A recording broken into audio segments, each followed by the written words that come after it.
Class 12th IP or CS students, very warm welcome to our channel. This is Barka ma'am, your aptech guru. So by finally जिसको आपको इंतजार था वो घड़ी आ चुकी है. क्लास 12th IP और CS वाले स्टूडेंट्स बहुत बेसब्री से इंतजार कर रहे थे कि क्या मैम आप IP और CS नहीं पढ़ाने वाले हो. जैसे कि हमारा एग्जाम आने वाला है, बोर्ड एग्जाम्स चल रहे हैं, अब आपका IP और CS का एग्जाम होने वाला है. क्या आप 10th क्लास को ही पढ़ाओगे, क्या हमें भूल चुके हो? तो बेटा ऐसा बिल्कुल भी नहीं है. अब से आज से हमने शुरुआत कर दी है क्लास 12th IP और CS की. 29 मार्च को होने वाला है आपका फाइनल CS और IP का एग्जाम. तो आज से 29 मार्च तक हम करेंगे CS और IP की प्रिपरेशन, वो भी धमाकेदार प्रिपरेशन जिसकी मदद से आप अपने board exam class 12th IP और CS के पेपर को फोड़ के आ सकते हो, जैसे क्लास 10th वाले फोड़ कर आए. तो बिल्कुल इसी तरीके से अब हम IP और CS की प्रिपरेशन भी स्टार्ट कर रहे हैं with the one and only that is syllabus. जैसे आपको पता है कि भाई बोर्ड एग्जाम या किसी भी एग्जाम की प्रिपरेशन में जो सबसे मेन हीरो होता है वो होता है सिलेबस. तो लेटेस्ट सिलेबस क्या है इस ईयर 24-25 का जो आपको पढ़ना है, आपको कौन कौन से चैप्टर्स नहीं पढ़ना है, तो एक्चुअल में रिड्यूस्ड क्या पार्ट हुआ है क्या नहीं हुआ है, कौन सा चैप्टर पढ़ना है कौन सा चैप्टर नहीं पढ़ना है, सबसे पहले तो आपको ये पता होना चाहिए. यदि आपको ये पता है तो ऑब्वियस सी बात है कि अब हम हार्ड वर्क तो करेंगे पर इसके साथ में हम स्मार्ट वर्क भी कर पाएंगे. ये मेरी बात अच्छे से समझ में आ रही है? तो अब आज के इस वीडियो में मैं आपको लेटेस्ट सिलेबस बताऊंगी जिसके थ्रू हम इस पेपर को फोड़ कर आएंगे, इस एग्जाम को क्रैक करके आएंगे. ठीक है, चलिए तो शुरुआत करते हैं लेटेस्ट सिलेबस के साथ. CBSE की वेबसाइट पे आपका ये लेटेस्ट सिलेबस अवेलेबल है, क्लास 12 CS का भी और क्लास 12 IP का भी. दोनों के सिलेबस मैं आपको बताऊंगी, है ना. तो ये क्लास 12 CS के सिलेबस का PDF है. आप ध्यान से देखो, यहाँ पे लिखा हुआ है कि क्लास 12 कंप्यूटर साइंस 24-25 ईयर 24-25 का ये सिलेबस है. ठीक है, ध्यान से देखना. बुक कोड 083, आपका जो बुक कोड है वो 083 है. पहले हम CS के सिलेबस के बारे में जानते हैं, फिर हम डिस्कस करेंगे IP के सिलेबस के बारे में. ठीक है, तो आपको कुल मिला के आपका जो सिलेबस है यहाँ पे 3 यूनिट में डिवाइड किया गया है. तो टोटल ओवरऑल देखी जाए तो आपको यहाँ पे 3 यूनिट्स पढ़ना है. Computational thinking and programming 2, computer network and database management. Okay, तो कुल मिला के आपको ये 3 यूनिट्स पढ़नी है. अब इन 3 यूनिट्स में आपको क्या क्या टॉपिक्स पढ़ना है, आपकी बुक में जो चैप्टर्स दिए हुए हैं उनमें से कौन से चैप्टर्स आएंगे कौन से चैप्टर्स नहीं आएंगे, आखिर ये तीनों यूनिट कितने मार्क्स की आपसे पूछी जाएगी, तो पहले वो समझो. देखो, computational thinking and programming part 2 आपसे 40 नंबर का पूछा जाएगा आपकी बोर्ड एग्जाम में. कंप्यूटर नेटवर्क 10 नंबर का पूछा जाएगा. डेटाबेस मैनेजमेंट 20 नंबर का पूछा जाएगा. तो ऐसे टोटल जो आपका पेपर होने वाला है 70 नंबर का थ्योरी होगा और 30 नंबर का प्रैक्टिकल होगा. ध्यान रखना क्या बोल रही हूँ मैं यहाँ पर कि 70 नंबर का होगा आपका थ्योरी पेपर. क्या होगा? 70 नंबर का होगा आपका थ्योरी और 30 नंबर का होगा आपका प्रैक्टिकल. तो कुल मिला के ऐसे होंगे आपके 100 मार्क्स. ओके, तो अच्छे से मेरी बात समझ में आ गई. तो कौन सी 3 यूनिट पढ़ना है, CS वालों को ये चीज़ क्लियर हो चुकी है. कौन सी 3 यूनिट पढ़ना है? Computational thinking programming 2 part, computer network और डेटाबेस मैनेजमेंट. ठीक है, अब इनमें पढ़ना क्या है समझो. Computational thinking and programming part 2 में आपको सबसे पहले तो क्लास 11th का जो पाइथन है वो वाला पार्ट का पूरा रिवीजन आएगा. मतलब क्लास 11th में आपने list, dictionary, basics of Python, जो भी पाइथन के बेसिक्स पढ़े हुए वो पूरा यहाँ पूछा जाएगा. ठीक है, उसके बाद फंक्शंस के बारे में आपसे पूछा जाएगा यहाँ पे कि फंक्शंस क्या होते हैं, बिल्ट इन फंक्शंस क्या होते हैं, यूजर डिफाइंड फंक्शंस क्या होते हैं, फंक्शंस में आर्ग्यूमेंट्स वगैरह कैसे पास करते हो. ठीक है, इनका स्कोप क्या होता है, ग्लोबल स्कोप, लोकल स्कोप क्या होता है. उसी के साथ एक्सेप्शन हैंडलिंग क्या होता है, exception handling using try catch finally blocks के साथ में कैसे आप करते हो. ठीक है, फाइल हैंडलिंग किसे कहते हैं, फाइल हैंडलिंग में आप कैसे काम कर सकते हो, कैसे आप कोड कर सकते हो, टेक्स्ट फाइल कैसे क्रिएट कर सकते हो, बाइनरी फाइल कैसे क्रिएट कर सकते हो, CSV फाइल को कैसे रिलेट कर सकते हो. ठीक है, तो उसके बारे में यार डिटेल में बताया हुआ है कौन कौन से फंक्शंस है जो टेक्स्ट फाइल, बाइनरी फाइल और CSV फाइल के लिए यूज किए जाते हैं. उसी के साथ डेटा स्ट्रक्चर्स क्या होता है जिसमें सिर्फ स्टैक वाला पार्ट आपसे पूछा जाएगा. Stack operations on stack, push and pop and implementation of stack using list. ठीक है, तो इतना पार्ट आपसे पूछा जा रहा है यूनिट 1 से. तो ध्यान रखना कि बस यही पोर्शन, यही पार्ट आपसे कंप्यूटेशनल थिंकिंग से पूछा जाएगा. इसके बाहर आपका पेपर नहीं बनेगा और ना ही इसके बाहर आपसे कुछ पूछा जाएगा. सेकेंड यूनिट पे आते हैं, दैट इज कंप्यूटर नेटवर्क पे. तो ध्यान रखो, इंटरनेट क्या होता है, नेटवर्क क्या होता है, इसमें कौन कौन सी टर्मिनोलॉजीज होती हैं, टोपोलॉजीज क्या होती है, किस मीडियम के थ्रू आप डेटा को ट्रांसमिट करते हो नेटवर्क में, कौन कौन से नेटवर्किंग डिवाइसेज होते हैं. ठीक है, नेटवर्क प्रोटोकॉल्स क्या होते हैं और कौन कौन सी वेब सर्विसेज होती है.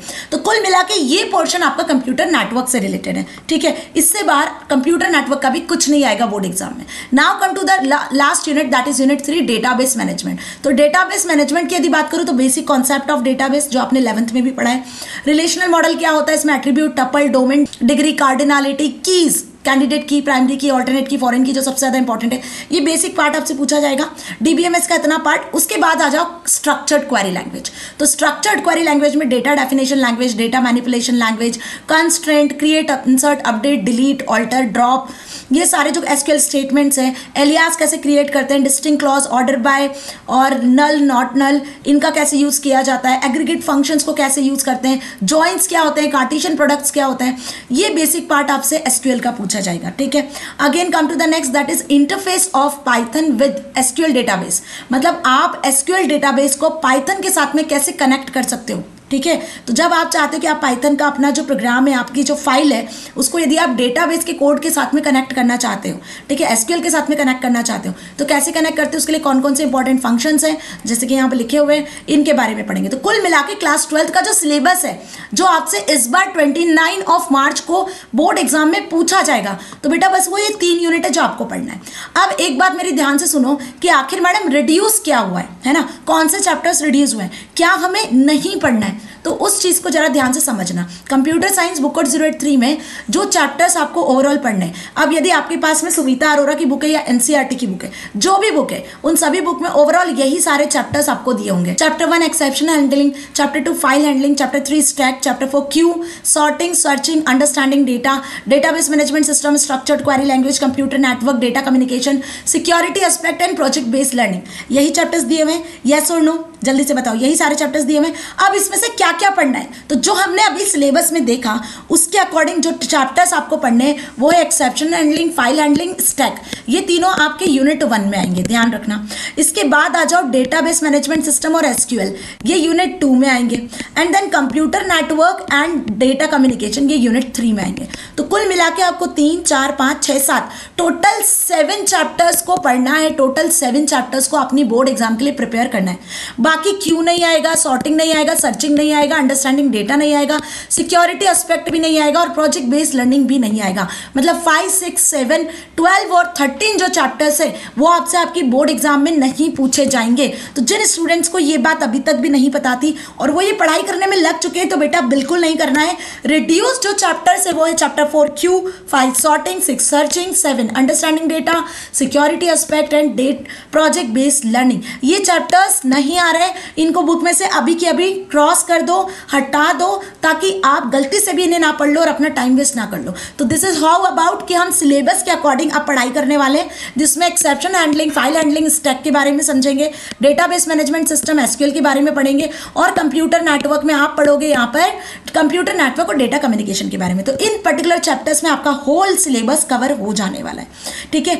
अब एक बात जो काम की वो ये है कि बेटा क्लास 12th आईपी और सीएस के कुछ चैप्टर्स सेम है, जो आईपी में भी है, जो सीएस में भी है। जैसे मैं बात करूं कि unit number 2 database management system SQL और कंप्यूटर नेटवर्क, ये दोनों यूनिट आईपी में भी है और सीएस में भी है। तो इसके वन शॉट्स ऑलरेडी अवेलेबल है चैनल पर। आईपी और सीएस की प्लेलिस्ट में चले जाना, डिस्क्रिप्शन में लिंक भी दिया हुआ है, वहां से आप इन दोनों चैप्टर्स के वन शॉट्स को कंप्लीट कर सकते हो, है ना। बाकी जो चैप्टर्स है आपके यहाँ पे 1, 2, 3 चैप्टर्स कंप्लीट यूनिट 1 जो है उसका वीडियो बहुत जल्दी आपको मिल जाएगा, ठीक है। तो बात समझ में आ गई कि सिलेबस के अकॉर्डिंग सीएस वालों को कौन से चैप्टर नहीं पढ़ने और कौन से चैप्टर्स पढ़ने।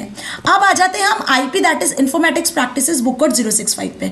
तो इसका जो पीडीएफ आया हुआ है, ध्यान से समझो, इसका जो पीडीएफ सीबीएसई ने रिलीज किया है वो कुछ ये पीडीएफ आपको देखने को मिलेगा। ध्यान से पढ़ लो, informatics practices 24-25 year book code 065। IP का जो बुक कोड है वो 065 है, ठीक है। तो हम लेटेस्ट ईयर का सिलेबस देख रहे हैं।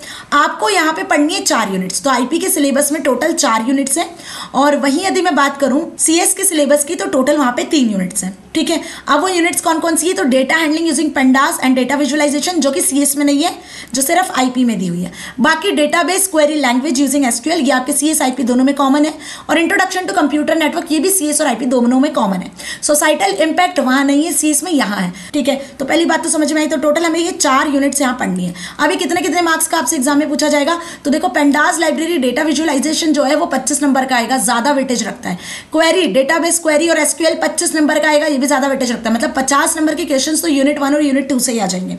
वहीं यदि बात करूँ कंप्यूटर नेटवर्क तो 10 नंबर का आएगा, सोसाइटल इंपैक्ट ये भी 10 नंबर का आएगा। जरा काउंट करो कितने मार्क्स हो गए, ये हो गए आपके 25, 50, 60 एंड 70। तो again I am telling here कि 70 मार्क्स का होगा आपका थ्योरी और 30 मार्क्स का होगा आपका प्रैक्टिकल, तो ऐसे कुल मिला के हो जाएंगे आपके 100 मार्क्स। अच्छे से बात समझ में आई, कोई डाउट नहीं है, यहाँ तक क्लियर हो गया। जो ज़्यादा वेटेज रखते हैं आईपी वाले सुन लो कौन कौन से चैप्टर्स है, कौन कौन सी यूनिट से, unit 1 and 2 that is pandas and SQL, DBMS SQL. 25 number का आपसे आपकी बोर्ड एग्जाम में पूछा जाएगा। अब इनमें पढ़ना क्या है, यहाँ कौन से चैप्टर रिड्यूस हुए हैं मैम हमारे सिलेबस में, आईपी वालों के सिलेबस में क्या नहीं पढ़ना है वो भी जानेंगे। पहले ये जान ले कि क्या पढ़ना है। तो data handling using pandas part 1 से आपको जो पढ़ना है, पेंडास मैटप्लॉटलिब लाइब्रेरी होता क्या है, इसमें 2 डेटा स्ट्रक्चर्स होते हैं, सीरीज डेटा फ्रेम, इसके बारे में डिटेल में पढ़ना है। सीरीज क्या होता है, इसकी कौन सी मेथड्स है, इसमें इंडेक्सिंग स्लाइसिंग का कैसे यूज करते हैं, कौन से फंक्शन से कितने ऑपरेशंस परफॉर्म करते हो। वही सेम डेटा फ्रेम में भी सेम चीज है कि डेटा फ्रेम को आप कितने तरीके से क्रिएट कर सकते हो, इस पर कैसे आप ऑपरेशन परफॉर्म कर सकते हो, यहाँ पे कौन कौन से फंक्शन यूज किए जाते हैं, यहाँ पे इंडेक्सिंग करना है तो किसका यूज करते हो। सीरीज 1 डायमेंशनल होता है और डेटा फ्रेम 2 डायमेंशनल होता है, यही बेसिक दोनों में डिफरेंस होता है। इसके बाद जो आपको यहाँ पढ़ना है वो है importing exporting data between CSV files and data frames. Data frame से सीएसवी फाइल में कैसे आप डेटा को इंपोर्ट करते हो, एक्सपोर्ट करते हो, ये वाला पार्ट। तो पेंडास पार्ट 1 आपसे पूछा जाएगा, पेंडास पार्ट 2 नहीं आएगा सिलेबस में। This is how about the reduce syllabus. Okay, data visualisation मतलब मैटप्लॉटलिब लाइब्रेरी के बारे में बात की जा रही है कि यहाँ आप ग्राफ चार्ट, हिस्टोग्राम वगैरह को कैसे क्रिएट कर सकते हो, इसके लिए कौन कौन से फंक्शंस है। तो ग्राफ चार्ट्स वगैरह को प्लॉट करना है तो उसके लिए क्या करेंगे हम, कैसे मैटप्लॉटलिब लाइब्रेरी का यूज करेंगे वो पढ़ेंगे। ठीक है, अब आ जाते हैं unit 2 database query using SQL में। तो सीएस में भी वाला पार्ट है, यहाँ भी दिया हुआ है। क्वेरी यूजिंग एसक्यूएल फंक्शंस के बारे में पढ़ना है, जैसे कि मैथ फंक्शंस हो गए, टेक्स्ट फंक्शंस हो गए, डेट एंड टाइम फंक्शंस हो गए, एग्रीगेट फंक्शंस हो गए। ये फंक्शंस क्या होते हैं, कैसे काम करते हैं, ग्रुप बाय क्या होता है, हैविंग क्या होता है, जॉइंट्स क्या होते हैं, कुल मिला के आपको ये सारी चीजें एसक्यूएल में पढ़नी है। तो जो बेसिक कॉन्सेप्ट है डेटाबेस का वो आपको यहाँ नहीं पढ़ना है, आपको सिर्फ यहाँ पे एसक्यूएल फंक्शंस के बारे में पढ़ना है। ठीक है, यदि मैं यूनिट 3 पे आ जाऊँ तो यूनिट 3 में हमें कंप्यूटर नेटवर्क्स के बेसिक्स के बारे में पढ़ना है। वही टाइप ऑफ नेटवर्क क्या होता है, नेटवर्क डिवाइसेस क्या होते हैं, टोपोलॉजीज क्या होती हैं, है ना, इंटरनेट की सर्विसेज क्या क्या होती है, website, web page, web portal क्या होते हैं, वेब ब्राउजर क्या होते हैं। तो ये बेसिक पार्ट आपको कंप्यूटर नेटवर्क में कवर करना है। And what about the last unit that is societal impact. तो इंटरनेट का क्या इंपैक्ट पड़ रहा है हमारे ऊपर, उसके बेसिक्स यहाँ पे बेसिकली आपसे पूछे गए हैं। जैसे आईपीआर क्या होता है, प्लेजरिज्म क्या होता है, लाइसेंस कॉपीराइट क्या होते हैं, डिफरेंट टाइप के सॉफ्टवेयर होते हैं वो क्या होते हैं, जैसे free open source software, cyber crime, cyber laws, hacking, phishing, IT act ये क्या होता है, ई वेस्ट क्या होता है, कैसे इसको मैनेज कर सकते हो, है ना, टेक्नोलॉजी का कैसे यूज करना चाहिए। ये बेसिक पार्ट सोसाइटल इंपैक्ट से रिलेटेड हमें यहाँ पर पढ़ना है। ठीक है, तो this is whole about what IP. अब जो नहीं पढ़ना है, इन सारी यूनिट में कितने चैप्टर्स है वो जानते हैं। ओके, तो देखो बेसिकली आपकी बुक में चाहे अगेन आप सुमिता अरोरा का यूज करते हो या आप एनसीईआरटी की बुक यूज करते हो, तो टोटल आपको यहाँ पर 7 चैप्टर देखने को मिलेंगे। Query using SQL function 1 chapter 1, chapter 2 data handling using pandas part 1, chapter 3 data handling using pandas part 2, chapter 4 plotting data using matplotlib, chapter 5 internet and web मतलब वही computer network, chapter 6 societal impact and 7 is project based learning. तो यहाँ जो chapters आपसे पूछे जाएंगे पहले वो समझो। फर्स्ट चैप्टर आएगा डेटाबेस वाला, सेकंड चैप्टर आएगा पेंडास 1 वाला, थर्ड चैप्टर नहीं पूछा जाएगा पेंडास पार्ट 2, इसको हटा देना।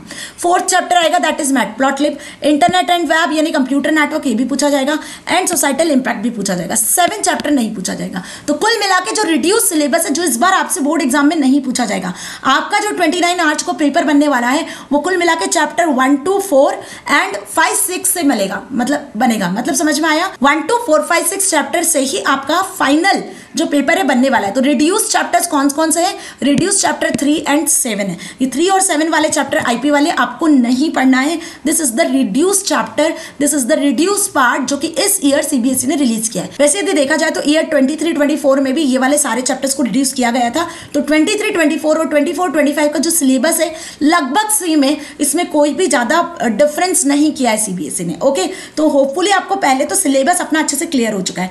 अब हमें क्या करना है, अब हमें इस सिलेबस के अकॉर्डिंग, जो सिलेबस मैंने आपको आज बताया है ना, आईपीसीएस वाले ध्यान से सुन लो, इस सिलेबस के अकॉर्डिंग हमें अब अपनी पढ़ाई करनी है। Again I am telling, computer network और डेटाबेस वाले दोनों चैप्टर्स के दोनों यूनिट्स के वन शॉट्स अवेलेबल है, जाके आप वहाँ से इन दोनों यूनिट को बहुत अच्छे से प्रिपेयर कर सकते हो। अब आपको आने वाले डेज में बहुत सारे सरप्राइजेस मिलने हैं। हम वो हर तरीके से पढ़ाई करेंगे जिसकी मदद से आप अपने पेपर को फोड़ कर आ सकते हो, और जो बचे हुए चैप्टर्स हैं उनके वन शॉट्स भी मिलेंगे। स्ट्रैटेजी वीडियो मैं आपके लिए बहुत जल्दी लेकर आने वाली हूँ, जिस स्ट्रैटेजी वीडियो की मदद से आपको ओवरऑल इन दिनों में आप कैसे पढ़ाई करनी है, इन दिनों में जो बचे हुए दिन है इसमें अपने पेपर को फोड़कर कैसे आना है, पूरे 70 में से 70 मार्क्स कैसे लेकर आना है वो जानेंगे। तो यदि स्ट्रेटेजी वीडियो चाहते हो तो चैनल को सब्सक्राइब कर लो, वीडियो को लाइक कर लो, ज़्यादा से ज़्यादा अपने दोस्तों तक शेयर कर लो, ताकि आने वाले इंपॉर्टेंट से वीडियोस के नोटिफिकेशंस डियर स्टूडेंट्स आपको मिल सके। तो मिलेंगे अगले सेशन में स्ट्रेटेजी वीडियो के साथ में। Till then stay happy. Thank you so much.